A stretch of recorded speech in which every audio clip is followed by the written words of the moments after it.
What is cruel but not widely recognized as cruelty?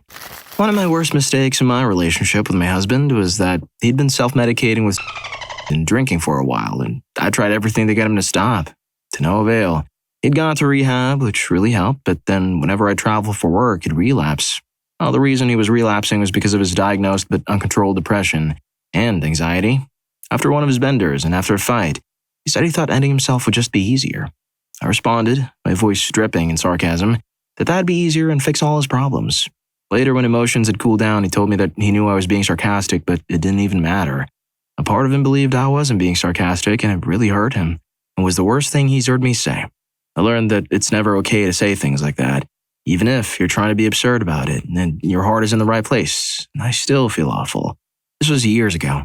My husband is on the right antidepressants, has a good job, and even has a healthy relationship with alcohol. We'll have 1 to 3 drinks and stop, and often it's 1, not 3. There hasn't been a relapse in at least 3 years. We both moved past it, but I still cringe. That's why sarcasm is known as the biting personality trait. It's never okay to use it in such a serious situation as that. Story 2. My parents took my brother and sister's doors a couple of times, but it was specifically because they were slamming their doors so hard they destroyed the drywall. My sister actually ended up slamming her door so hard it broke the latch, and she got trapped in her bedroom for hours because my mom wasn't home and nobody else knew how to get the door off its hinges. They were given a curtain and a tension rod as a replacement and had access to a bathroom with a locking door, because the point wasn't to take away privacy, it was to stop them from breaking the house. And it was not the first consequence for that behavior, it was a third. Story 3. I used to work in victim support, and I spent so much of my time supporting service users with accessing an income or even opening a bank account. People don't realize that financial misuse can ruin the victims, especially if they don't have their own accounts. Without funds, they can't eat, they can't rent, they can't buy clothing or toiletries because more often than not, their oppressors have withheld their possessions and have forced them out with nothing but their clothes on their back. Without funds, they can't purchase or replace ID, which prevents them from opening accounts, getting jobs, or driving. And even once those barriers are overcome, they have to learn to budget their money because their oppressor has ensured that the victim is 100% dependent on them. If a victim of financial misuse struggles to overcome the situation, they return to the oppressor because they consider it the safer option. It's much more tragic when children are involved because the oppressor will weaponize that they're providers and that the other parent's lack of income or savings is detrimental to their children. And based on that, they should be the ones who are awarded custody. There's so much more to it, but it's devastating to see the impact it has. Story 4. Doing someone a favor or helping them out and then casually mentioning how difficult it was for you and that it was a huge sacrifice. Hey, I got you your favorite candy bar. Oh, what a nice surprise. Thank you so much. Yeah, I had to go to 3 different places to find it and nearly roasted. It's so hot out. It's a lot more expensive than it used to be. Traffic was terrible. I almost got T-boned at the intersection, which would have been the perfect end to the crappy day I had. Sometimes this is followed up later with, aren't you going to eat your candy bar? Do that enough to a child, and when they're all grown up, they'll be terrified to ever ask anyone for anything, and they'll assume that when someone does something nice that they're secretly resentful. Story 5. When I was with my ex 5 years ago, she tried to isolate me from a lot of my friends who were girls because she didn't like that about them and how close I was with them, even though I was friends with them for years before she was ever in the picture. Unfortunately enough, that worked, and I don't really reconcile with them about that situation until literally yesterday, and I actually almost cried because of the guilt I felt. So yeah, if your partner is trying to control who your friends are, especially based off their gender identity, just do yourself a favor and cut it off. Story 6. Sibling mistreatment. Just because someone is related to you doesn't mean they have the right to verbally or mentally or emotionally or physically mistreat you. My older brother has done all these since we were young, and my mother never put in much effort to stop him. Now I have no relationship with him because of how his cruelty has gradually escalated. It's really disheartening to see my mother accept his cruelty. She often uses that fact to tell me I should just do what she does and just ignore it. I was just a kid who needed protection, and I can still feel that betrayal today. Story 7. Improving your outfit before you leave the house. I usually ask my boyfriend if my outfit is okay, but that's mainly to check if I'm over-accessorized or to check if I'm wearing anything that is sheer, see-through, or if I'm just in my head and not giving myself the confidence I deserve. That's different from your partner saying you're dressed for attention because you put on an ankle-length dress that shows a little more. I'm talking anything with a neckline that's below the collarbones, what they see appropriate, or them saying you're wearing leggings to the gym is because you want strange man to look at your back. I had a boyfriend, now ex, tell me that he liked me mainly because I dressed modestly. It was winter, so yeah. When I asked him how he thought I dressed in the spring and summer, I openly laughed in his face and showed him my closet. He told me I'd have to get new clothes and I told him to leave. For a week, anytime he came over, I would keep it really warm in the house, so I'd be forced to wear my summer clothes. And he lost it when my friend and her boyfriend stayed over for a movie night. My friend and I matched our outfits, and her boyfriend wore short shorts and a crop tank top. He made it 2 hours in, we had a fight, broke up, and I was free. Still never got my black parade shirt back, though. Story 8. A toxic behavior that many people do is leaving the room during arguments or giving the silent treatment. It's called stonewalling. It often leads to failed relationships. Since more people keep commenting about exceptions, I'm aware there are some exceptions. If your partner is cruel, the previous message doesn't apply. Stonewall them if needed, get away from them, and break up ASAP. For those saying that sometimes you need to stonewall someone who is aggressive and it's healthy to have boundaries, etc., I'm not talking about random strangers or someone who is a schmuck to you or someone in your life who's toxic and doesn't deserve your attention. Ignore those people all you want. I'm talking about close relationships such as a significant other, someone whose relationship is important to you. Healthy relationships require strong communication. Stonewalling results in poor communication and therefore unhealthy relationships. For those that are stating that they need time to cool off, that's fine. It's even encouraged to take a break and come back when you're ready to talk. But that's not the same thing as stonewalling. For those saying it's a coping mechanism or a result of a disorder, an explanation is fine, but an excuse isn't. I struggle with anxiety myself.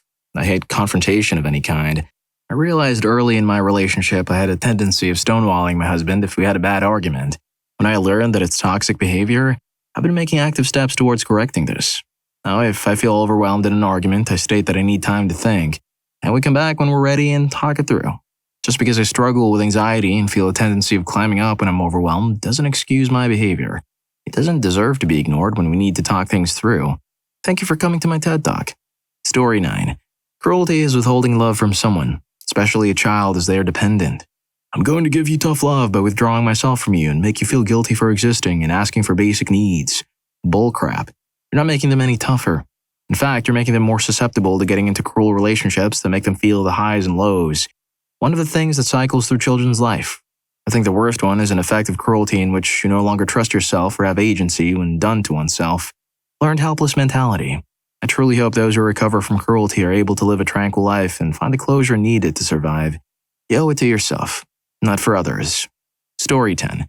Outing your children or partner or friends in social media. And I don't mean like outing them as in telling people their orientation, just general posting that happens without consent. At my cousin's funeral, the officiant had to tell people not to post pictures of it in social media. People still did.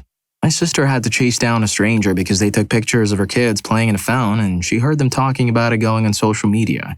My friend posts so many pictures and stories of her 2 kids that I know how many teeth and when they got them. I have never met her kids because we live on opposite ends of the country. The list goes on. Privacy should be a right, not a privilege. Story 11. When you're a parent, denying your kids their interests and or majorly downplaying them. I grew up in a family where everyone had similar interests except me. My parents forced me into sports until I could drive and I started doing musical theater. I would rather watch movies than sports on a Saturday. My parents drilled it into me that my interests were weird or beneath theirs somehow. And it doesn't help that my brother is exactly like them. To this day, we have a rule in my house where I'm not allowed to talk about one of my interests for more than 2 minutes. It really messed me up and pushed me to the internet and message boards at a young age to find people who shared common interests. That could have gone really badly. And beyond that, I had a huge issue with people that had different, superficial interests than me throughout high school. It loosened up when I went to college and was separated from my household. But looking back, I think it just felt like the world would treat me the way my parents did. Story 12. Emotional parentification, aka inappropriately leaning on your children for emotional support. It's a very damaging form of role reversal, where the child ends up in a position where they're the one playing the adult role, while the adult takes on the role of the child. It may involve talking to your children about adult issues in your life that are way beyond their maturity level to handle. Relationship problems, mental health problems, financial problems, etc. Basically using your child as a therapist. Not allowing your child a safe place to talk about their problems without offloading your adult problems onto them. Inadvertently or overtly asking your child to mediate arguments between mom and dad, and involving them in the arguments. For example, well, child's name agrees with me. Child's name said such and such about you. Phrases like that. Please note that there are age-appropriate ways to talk to your children about these things without it crossing over into parentification. Instrumental parentification is also a big problem, but it's not as invisible as emotional parentification. Story 13. When a manager insists an employee does their job, even when they state they have a health impediment or require reasonable accommodation, just read a post or the case like this elsewhere, because they cannot produce proof immediately. Example, go out and do the stuff outside. I can't be outside in this weather, it triggers my asthma. Listen, it's your job, go do it. This weather is not an impediment anyway, but if you have a problem, bring me your doctor's note next time. Now, person's asthma is triggered. For this example, there's a part of their job that can be done indoors, or working indoors is an option and not mandatory. I've seen managers also get passive-aggressive, making pointed comments and retaliating, silently, after someone comes forward as needing reasonable accommodation. It is a cruel behavior. Story 14. Amish.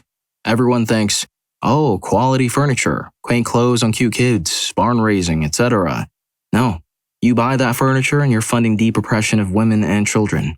Those children wake up and work all day. They don't know any difference. The girls are taught all they're good for is gardening, sewing, laundry, cooking, and, of course, having babies. The Amish community finally, sort of, caught on that generational stuff equates to birth defects. Right now, there is an onslaught of birth defects being hidden by Amish in the way of child neglect. So their solution is to hire minority children and treat them worse than their other kids. The local conservative politicians have found out that the Amish will believe anything. And the Amish still vote. So Amish believe in pretty much every conspiracy under the sun. Even if he proved to them that their belief is wrong, they lack basic principles of critical thinking to rewrite their very narrow worldview. Previously, it was thought they did not get involved in politics, but a drive through Amish country PA would show you they are avid conservatives. Please never support Amish. It isn't cute. Story 15. Heads up, this is gonna be a long one. First is parents making comments on their kids' appearance. My grandfather loved to constantly say to my dad and uncles when they were younger how fat they were. Has he stopped? Nope. He's called me aunt, his daughter, fat, and said she could eat less, and said that my cousin, his niece, should lose weight in order to attract boys. Second is parents downplaying or excusing their child's negative actions or behavior. For example, my cousin loves to pick on my brother, making fun of his height. For context, my brother is older than my cousin by a few months, and my brother is shorter than him. Called him a girl for having long hair and saying how stupid he looked for having earrings. The parents have told my cousin and his parents to knock it off. My uncle, cousin's father, said that my cousin was only picking on my brother because my cousin's sisters were picking on my cousin. And yet somehow that means it's okay for my brother to be pestered. Story 16. The stuff I've watched my cousin do to every girlfriend he's ever had. Don't be texting other dudes while you're in my house. You know what? You don't need any dude friends at all. Don't be texting other dudes. When the male friends are gone, why does that witch always want to hang out all the time? Talking about her girlfriends. Why can't you just keep her back at home? You're never here. Framing it as just wanting to spend more time with her until eventually her friends stop calling or messaging because she never comes anymore.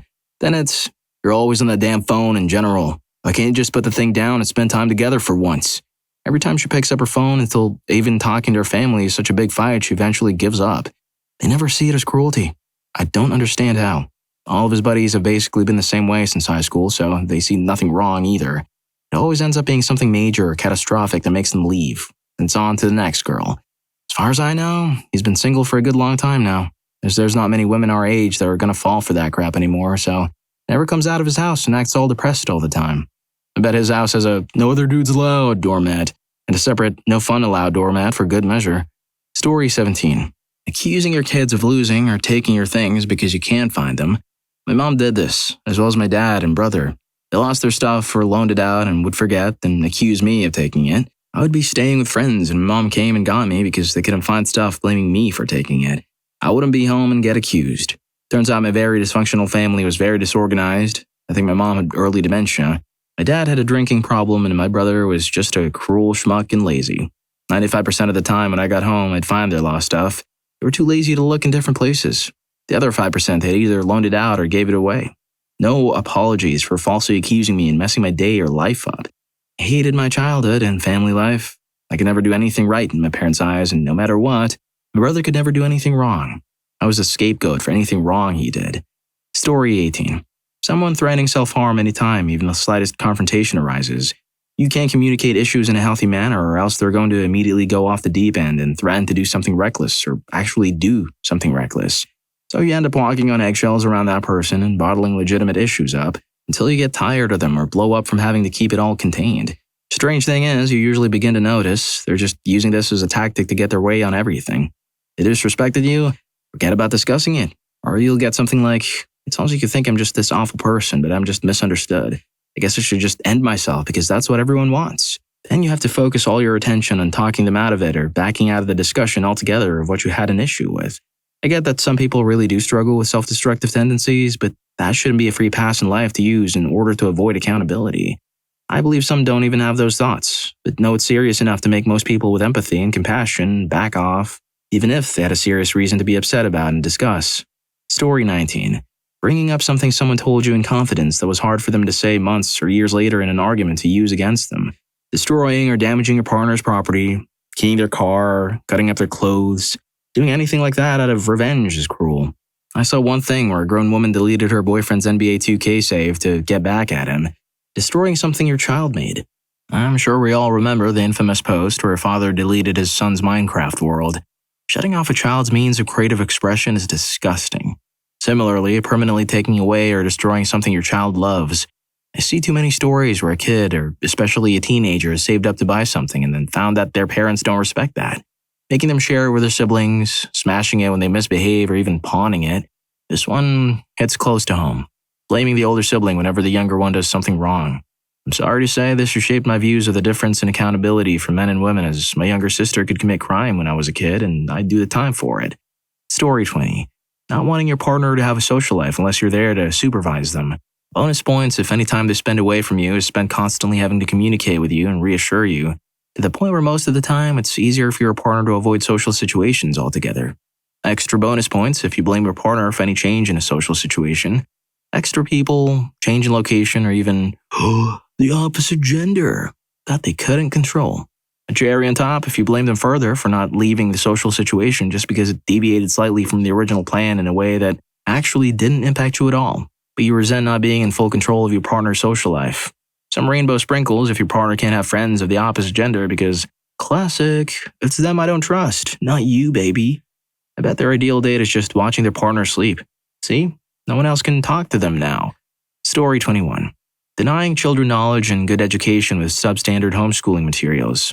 Society comes with a lot of challenges in handicapping a growing human, but not teaching them at least the standard level of math, science, literacy, and history that the rest of the kids in society are learning is an irrevocable and lifelong disservice to that person. You can't just go back and learn the same things at a later time without losing all the benefits of learning when your brain was at younger stages. It fully changes what a person is able to do in life and what life they're able to pursue. Plus, lack of education puts them at more risk of all kinds of problems that come from having less education. Out of zeal for individual liberties to do what they want with their own kids, homeschooling groups have been dismantling education requirements and the public's ability to check if they're properly educating their own children.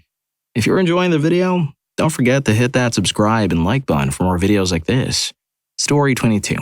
Treating your adult children as if they're still actual children for the heck of it. My buddy is 32 and recently moved back in with his parents. Long story. He pays rent and all his own bills. Has a full-time job. He told me the story today. His dad told him to put away the laundry in his room or he'll flip the breaker at his room and lock the breaker box so he can't be on his computer. The dude is a grown man, paying rent, working a full-time job, and his parents still treat him like a child. I've been trying to convince him to move the heck out. We used to be roommates, but that's no longer an option since I moved out of state. Problem is, he's saving a ton of money living with his folks, so he just puts up with their incessant cruel BS. Story 23. Forcing your pet, especially cats, to wear cute outfits and or do things for content. Your cat doesn't want to wear that crap. It bothers them. It causes whisker fatigue, makes them hot and extremely uncomfortable. Although that's just one thing that falls under the umbrella of pet neglect. People think it means hitting an animal, but not all cruelty is overt. Forcing a cat to eat a vegan diet, for example, is cruelty. It's condemning an innocent animal to a slow passing via eventual failure, blindness, and other damage. And all because people have this idea that animals are subject to human behavioral morals. Story 24. Not letting someone sleep. My ex would constantly do this. He'd start fights right before bed and wouldn't let me go to sleep because I was avoiding the issue instead of discussing it, even when it was late and I was too exhausted to think straight. And other nights, instead of causing a fight, he'd just pout because he wasn't tired, so if I went to bed, he'd be all alone. And he'd have the TV way up too loud, meaning I rarely slept well anyway. After we broke up, he'd call me right around bedtime and keep me on the phone for hours. Then accuse me of being an uncaring sociopath when I want to hang up at 2 a.m., even if I had work or school the next day. As far as I was concerned, it was definitely cruelty, but he would darvo that crap and accuse me of being the oppressor because I was trying to set boundaries. Story 25. The way birth mothers or parents are treated as subhuman and are guaranteed no rights after an adoption is final. Even when an open adoption is agreed upon by the adoptive parents and the birth mothers or parents, the adopting parents can lie and manipulate the situation with no accountability. They're not obligated to keep their word. Should the adopted child pass away due to negligence in their care, the birth parents are not required to be notified. It's rather appalling, in my opinion. It's a blatant disregard for the child's best interests and the parental bond, and more so, maternal bond that continues after such a choice is made. I guess overall, being a woman in such an abrasive world that both demands motherhood and admonishes the admirable and gracious gift of sharing that luxury with those unable to obtain it. Whatever the reasons or circumstances that led to that difficult decision, never should a birth mother or parent be disregarded once her or their most vital and sacred gift of self be treated in such a manner. Story 26. Gaslighting you into apologizing because you confront your partner about behavior that they know crosses your boundaries. Withholding intimacy while using arbitrary reasons. Pinning all the blame of a failing relationship on you. Addendum. And after separation tell you that they never said everything was your fault. Putting everything you do in the "you're supposed to do that" category so you don't get any appreciation while putting everything they do in the "I'm not appreciated enough for everything I do." Using double speak. While separated and still living together, my ex-wife would go out every night, leaving my stepkids in my care. I bought their food and cooked. She also refused to pay house bills. When confronted, she said that we were still married, so I was expected to do those things as expected. However, at the time, I was still very much in love with her. I asked her if she was dating or fooling around with anyone. That was none of my business because we were separated and not really married anymore. My ex-wife really messed me up badly. Story 27. Being too permissive with your kids. My parents allowed a guy to stay over, then live with us when I was 14. He was 21. Of course, it became intimate, but not consensual the first time. After that, I thought, screw it. He's already done it, might as well just let him. I was desperate for attention in a very dysfunctional home. He eventually moved out and into my brother's house, but a couple months later he left, and then a girl showed up at my place wanting his stuff. He'd been cheating on me with her from day one. My mom allowed this, as well as allowing the same for my sister, because she had baby fever and was hoping one of us would get knocked up and not want the responsibility of having a baby as a teenager, and give it to her to raise. She later managed it with my niece. With my stepdad, had no idea this was her plan. It was far from perfect, but his ideology was kids will be kids. No nefarious pregnancy plot from him. It turned out I have issues and didn't have my first kid until I was married and living on my own. Far too young, but that's another story. Story 28. Pretending to be someone's friend when you don't actually care about them. Not letting them get attached to you. Saying you said awful things when you didn't. I never called anyone deranged. I said the situation was crazy because I cared about them and didn't understand why they thought I would ever want to hurt them when I spent most days doing whatever they wanted, helping them, and because I enjoyed spending time with them when they were fun. But somehow that turned into me being a narcissist who was cruel to them, which is so wrong. I just care about them and didn't realize I was smothering them when all I ever wanted was to help them. But I understand now that they never liked me or wanted my help, so I don't understand why they called me so many times, went on vacations with me, and spent so much time with me. I miss them so much, and I know they never want to speak to me again. But we live in a small city and both enjoy thrifting, so we may see each other. And it hurts me so much that they feel this way about me. Story 29. Slamming things, including doors and drawers, throwing things around and on the ground, getting right up in someone's face whether you're screaming or not. A lot of people argue it is just the aggressor venting because it is a physical act that isn't specifically aimed to interact with the one they're arguing with, that it doesn't count as cruelty. But it often is. Because like a lot of more subtle cruelty, the actual function isn't to hurt the victim directly, but to insinuate the direct and ready threat of being hurt. It is beating your chest. It is demonstrating how easily and quickly you can turn to violence. It is pivoting the situation to the insinuation. I've made clear I'm violent. Therefore, if you continue, then you're choosing this violence. And obviously, that is the goal of cruelty, to change the behavior of a victim. In a lot of cases, this behavior is the precursor to more serious violence, but often it is so effective it doesn't need to escalate.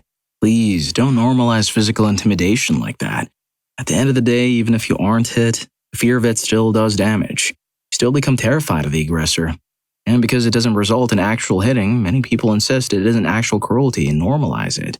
Story 30. It's probably already been said, but basically, using your kid as a therapist or even trauma dumping on them. My mother would say she knew she shouldn't be telling me certain things, but that she had no one else to talk to. Kid me would feel guilty hearing that and continue to be there for her. Although it's not like I had a choice. Most of it was complaints about her marriage and the way extended family treated her. Sometimes I'll randomly remember something she told me now as an adult and wonder how the hell she felt okay saying that to a little kid.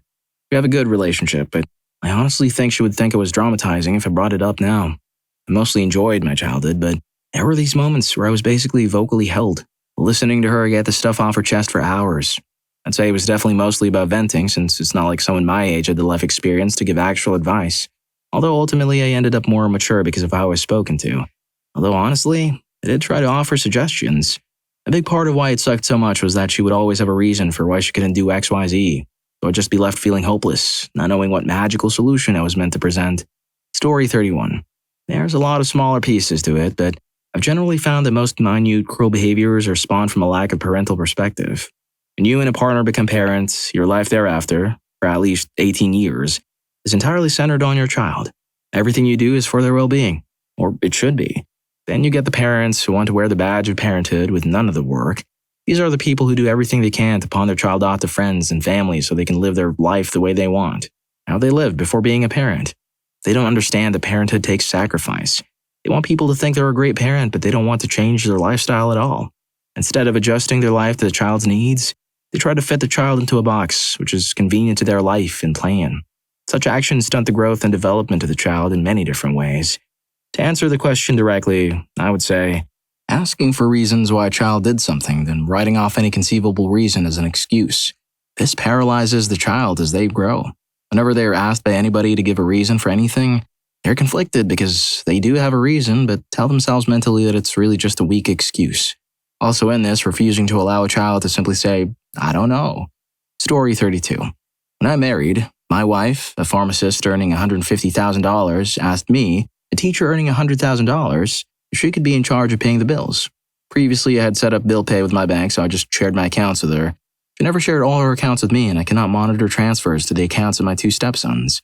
I have two adult stepsons attending college and a daughter, their half-sister, now in elementary school. We've been married for 10 years. The shared account is drained every month. I spend very little on myself. I think financial misuse was always present. The boys would get the newest iPhone as soon as a new one was available, while I got a refurbished phone every other year. During lockdown, vacations were scheduled without me. My wife knew that I had to report to work in person. The students were remote and could sign on from anywhere. My wife created very spoiled and entitled stepsons. When they had chores, they would avoid doing them, and my wife would give in. My wife was or is not technically literate. Our phone and cable accounts were set up and controlled by the older stepson, who was 13 at the time. He even set his own email as the recovery email account. It took some doing to get those accounts back into adult hands. The older stepson resented me for that, but there was just no way I would allow my accounts to be controlled by a teenager. The stepsons always make comments too. Mom, you have terrible taste in men. She replies with nothing. She says to me, you're the adult, they're kids, you fix it. Anyway, I could go on. I claim 2 cruelties. Financial misuse, spouse to spouse, cruelty, stepchild to step-parent. Story 33. Not respecting boundaries, repeatedly and on purpose. If someone tells you no, or that they aren't going to risk their physical or mental health to do something, accept the no. Don't be like my mother and turn it into insults about ungratefulness, yelling at me to do what she says now. I'm a grown woman with kids of my own. No is an answer. Having gotten back in contact with my parents, I'm really starting to see where I got my codependency issues and how I ended up with a narcissist, ex-husband, who did much of the same thing. Severe anger issues, inability to communicate, throwing anger at everyone if told no, and stonewalling afterward, even if he left me sobbing. The sheer amount of stonewalling and gaslighting alone is a form of cruelty most don't realize is cruelty. Hell, even my ex said he didn't mistreat me because he never hit me. And that mistreatment was made up in just a nightmare. Story 34.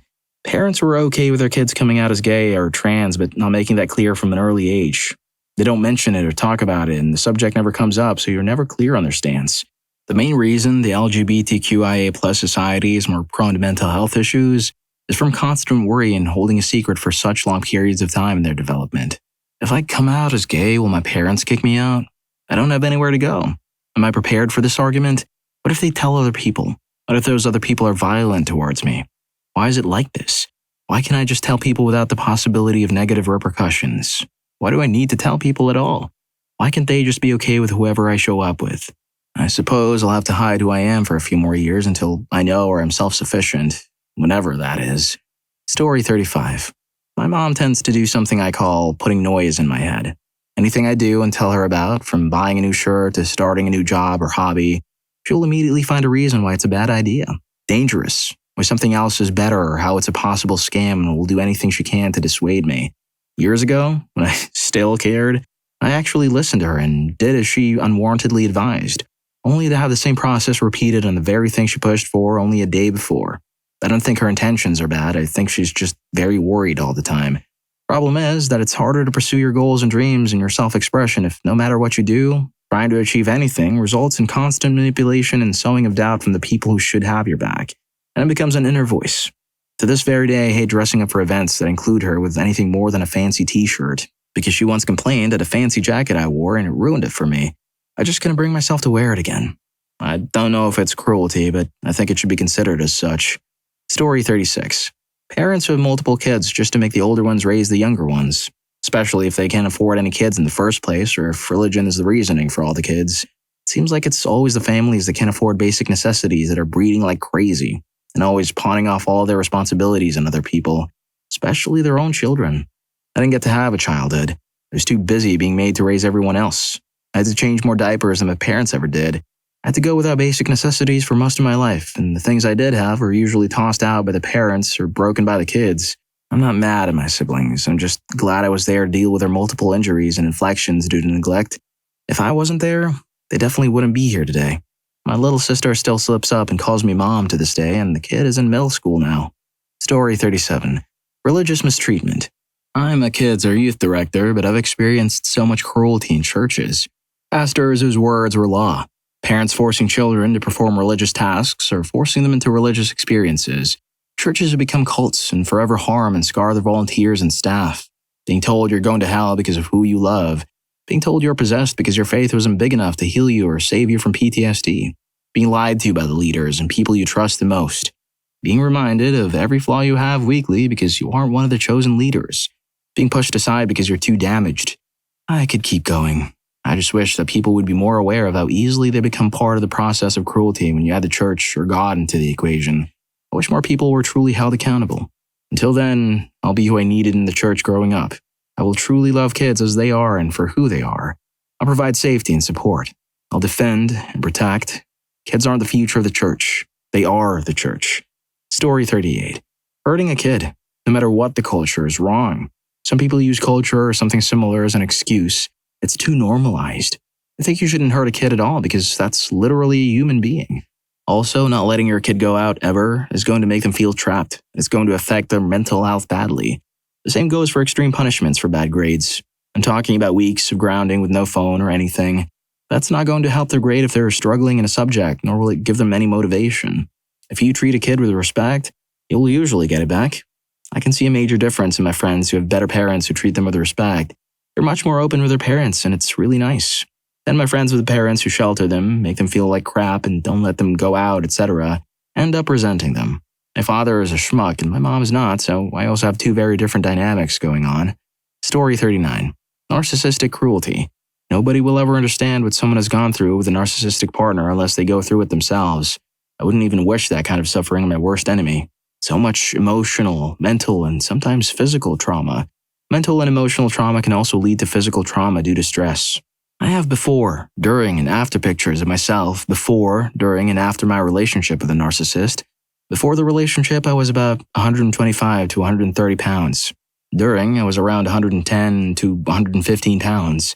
After, I gained back my weight and then some after I started going to the gym and eating right and taking better care of myself.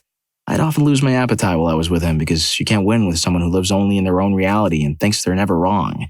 It's been 1.5 years of no contact and I've never been happier. It's funny that he thought I could live without him when I'm actually doing better than I was before and during my relationship with him. It's also funny because he would say things like, "I made you. You can't hang out with your guy friends because I don't trust them, and I'll hang with whoever I want." But you know that I wouldn't cheat because I'd tell you what, where, when, how, and why I'm with certain people every single day. You've got a flat back. I did, but after he had the audacity to critique my body, I went the natural route and started lifting and leg pressuring 200 plus pounds. Then you were surprised you started seeing I was doing better and tried to come back into my life. That was never going to happen. And my coworkers, who are now my friends, wouldn't allow you anywhere near me even if you tried. I'm happier where I am today because I pushed myself to do better. And that's something you've never given me. Story 40. Yelling at your kid is cruelty. They can be so aggravating and can send you over the top with rage, but it's screaming at them is cruelty and will hurt their brain chemistry as well as teach them unhealthy ways to deal with conflict and anger. Always keep this in mind. Your brain rewards you with dopamine when you get angry. Rage is addictive. When you start screaming at someone because you're so angry and feel so right to do so, just try and shake yourself out of that.